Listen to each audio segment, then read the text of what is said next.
So I'm going to assume that I gave you guys enough time to watch all of Daredevil Season 2. If you haven't, my quick summary of it is that you should watch it if you're into superheroes, but it probably won't be your thing if you're not into superheroes or gore or any of the two put together.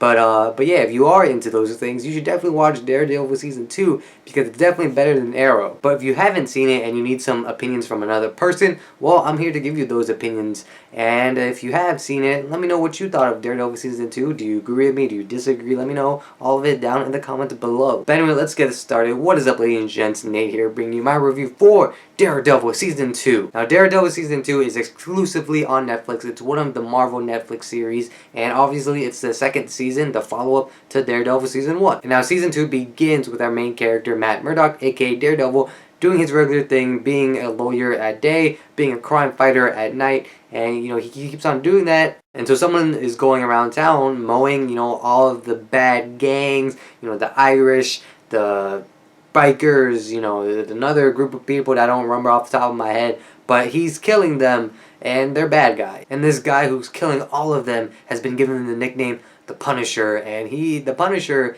is, well, played by Jon Bernthal. Now, I'm going to give it to you guys straight. The first 4 episodes of Daredevil Season 2 might have been my first 4 favorite episodes of any series due to the fact how they flow into one another. And honestly, the first 4 episodes, you could have taken it, made a movie out of it, like just stitched them all together, maybe cut out some people, like some subplots that aren't really there until like later in the season, and just stitch it all together and make one big Daredevil v Punisher movie, Dawn of whoever's right in Hell Kitchen. So I'm going to try to keep it spoiler free, but just in case a spoiler slips out, I'm going to give like a little spoiler warning or heads up around somewhere here.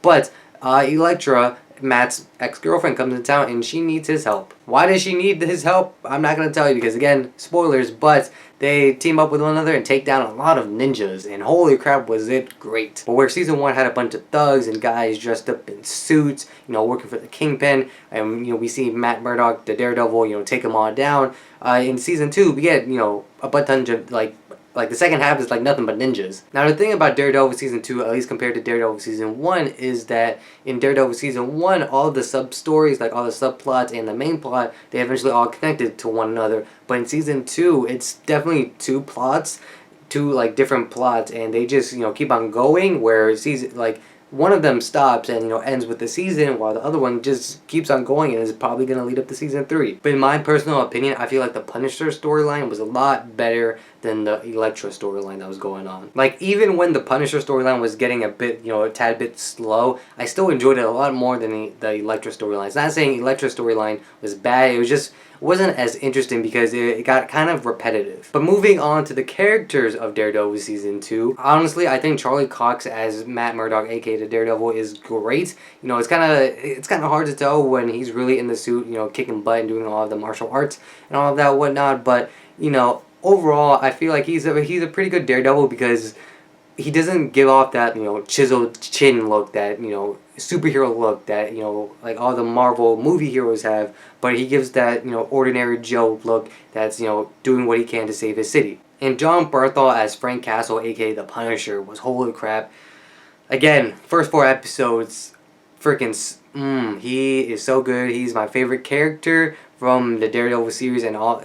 I'm gonna say it right now. I think he's gonna be my favorite character out of all the Netflix series. Like, he kills it so well, pun totally intended, and it was just, man, I just want more of him. And then at the very end, the very last episode, again, small spoilers, there's a big fight scene, and I just kind of wish there was more to it. If you know what I'm talking about, I'm assuming you do if you've seen the season finale of Daredevil Season 2, you know what I'm talking about. You wish that, that there was just more to it instead of what actually happened. Like, the big fight at the end of the very last episode was still good, but it could have been totally better if they added, more elements to it. And I totally apologize that I do not know the actress's name that played Elektra, but I'm not gonna lie, she did a fantastic job. I totally believe that she was Elektra, and she played up to Elektra in her, I guess, psychoticness, if that's a word, to the best of its ability, and showed off Elektra who she really is as a character. But if I go into any more detail about that, again, spoilers, and I don't want to do that too much. And there was also Foggy and Karen from last season, and I feel like that they did a great job as well. Like,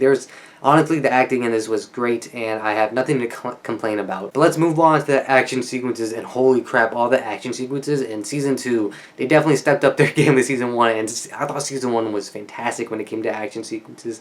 Like, Daredevil Season 2 action sequences puts everything Arrow has ever done to shame. Hell, even the relationship stuff in Daredevil Season 2 is way better than anything that Arrow has ever done. Like, Mark Guggenheim, I forgot what he does, lead writer, main producer, executive producer for Arrow, says, Elicity is organic.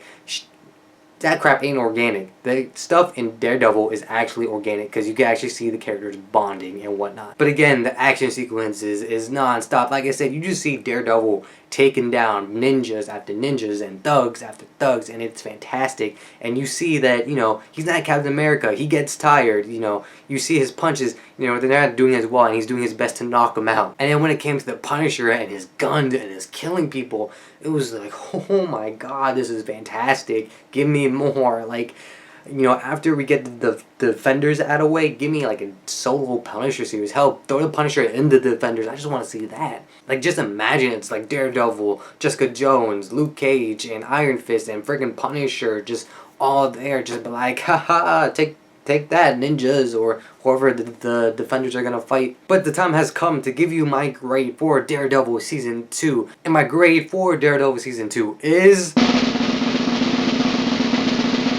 I feel like it's a must watch, and I'm assuming you're watching this because you're interested in the show in some shape or form. And honestly, if you're not a big comic book person, it's still a great action series with drama in it, and it's just, everything about it is just fantastic. And the only drawback I can think of for the second season is that the later episodes, they're a bit slow because, like I said, the two storylines that they have going on, the Punisher and the Elektra storyline, they don't exactly merge like they did in Season 1, where it's just everything was about the Kingpin. But that doesn't necessarily mean those episodes were bad. It was just like, I felt like they weren't as, catchy as the first 4 episodes. But hey, those are just my thoughts on Daredevil Season 2. Again, let me know yours if you've seen it down in the comments below. And with all that being said, I hope you guys enjoy this review. Thank you for watching. I truly do appreciate it. And with all that being said, I'll see you guys on next time. Whenever that is, I have no idea. But until then, bye-bye.